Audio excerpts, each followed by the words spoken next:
चिंता हम लोगों को रही है और अभी तो इस पर जो है कानून भी बन चुके हैं। दरअसल हमारे सेंसस के हिसाब से अभी भी करोड़ों लोग जो है दिव्यांग हैं और उनको जो है सुविधाएं प्राप्त नहीं हो रही हैं। भारत सरकार की ओर से जो एडीआईपी स्कीम्स हैं जिसके तहत कैंप्स लगाकर उनको फ्री में जो है व्हील चेयर, ट्राईसाइकिल्स, लैपटॉप्स, बहुत सारी चीज़ें उनको दी जा रही है। तो हम लोगों का प्रयास ये है कि वो जितने हमारी कॉन्स्टिट्यूंसीज़ हैं लोकसभा क्षेत्र के आधार पर 5 वर्ष में कम से कम एक बार वहाँ पर जो है बड़े पैमाने पर कैंप लगे, ताकि जो दिव्यांग लोग हैं उनको रजिस्टर करके कैंप मोड में उनको 1 महीने के भीतर ही उनको जो है सारी सामग्री उपलब्ध करा सके।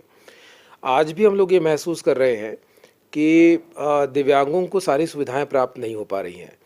पेंशन वगैरह की योजना का लाभ उनको बहुत मुश्किल से मिल रहा है, लेकिन अब जो जो भारत सरकार की जो स्कीम्स आई हुई हैं उसका लाभ उन तक पहुँचे, इसके लिए बड़े पैमाने पर इस पर काम हो रहा है।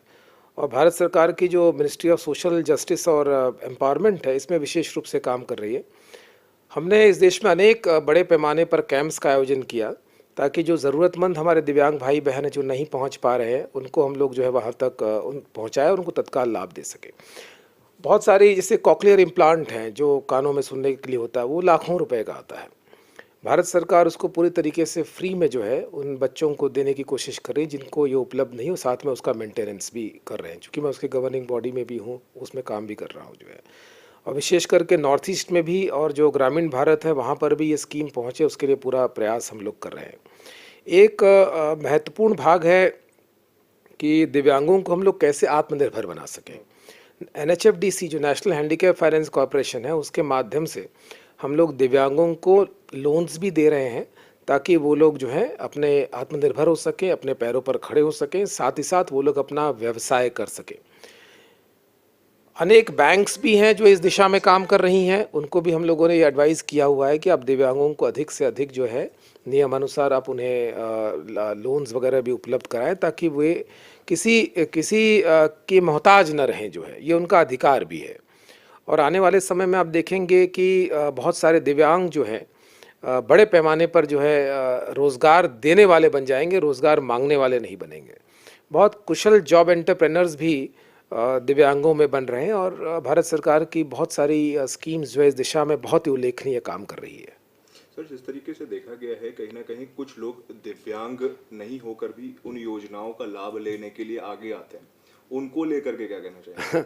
ऐसे भी पता नहीं, बड़ी ही शर्मनाक बात तो ही है, क्योंकि अभी दिव्यांग ही पूरे तरीके से लाभान्वित नहीं हो पा रहे हैं और ऐसे लोग जब आते हैं तो उसकी जांच होती है और उन पर कड़ी कार्रवाई होती है जो है।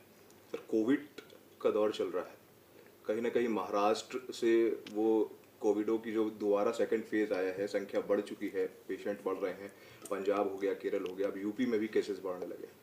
वैक्सीनेशन लग रही है, लेकिन कुछ लोग जो गांव का तबका है वो डरता है वैक्सीन लगवाने से, तो उनको लेकर के क्या कहना चाहेंगे? देखिए, मैं जहाँ से आता हूँ महाराष्ट्र से, वहाँ पर स्थिति तो विकट रही है। और मुझे याद है कि पिछले वर्ष जो माइग्रेंट वर्कर्स थे उनकी बहुत बड़ी समस्या जो है महाराष्ट्र और गुजरात में दोनों रही। और चूँकि महाराष्ट्र में जो उत्तर भारतीयों का जो सबसे बड़ा संगठन है उत्तर भारतीय महासंघ, उसका भी मैं अध्यक्ष हूँ, तो मैंने ये पीड़ा बहुत नज़दीक से देखी है कि गुजरात में और महाराष्ट्र में जो उत्तर प्रदेश और बिहार मूल के लोग किस प्रकार से फंसे थे। हमने बड़े पैमाने पर community centres, community kitchens, trains चालू करवाने में भी हमारी भूमिका बहुत महत्वपूर्ण रही। साथ ही वो मज़दूर जो है अपने गांव तक पहुंच सके, यानी केवल ट्रेन में सफ़र ना करे, वहाँ ट्रांसपोर्ट बसेस तैयार हों, फिर वहाँ से वो अपने घरों तक पहुंच सके और ट्रेन में भी उनके लिए खाने पीने की सारी व्यवस्था हो, उसके लिए भी हम लोग काफ़ी प्रयासरत थे। तो एक बड़ा ही कठिन दौर से भारत उस समय गुजरा। आप सभी लोगों ने उसमें बहुत ज़्यादा काम किया है।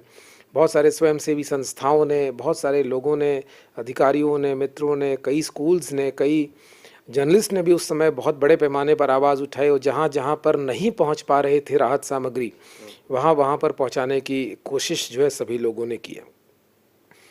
इसमें कोई दो राय नहीं है कि देश जो है इससे काफ़ी पीछे हो चुका है, लेकिन ये भारत की आत्मशक्ति है कि हम लोग दोबारा जो है इससे लड़ने के लिए तैयार खड़े हैं।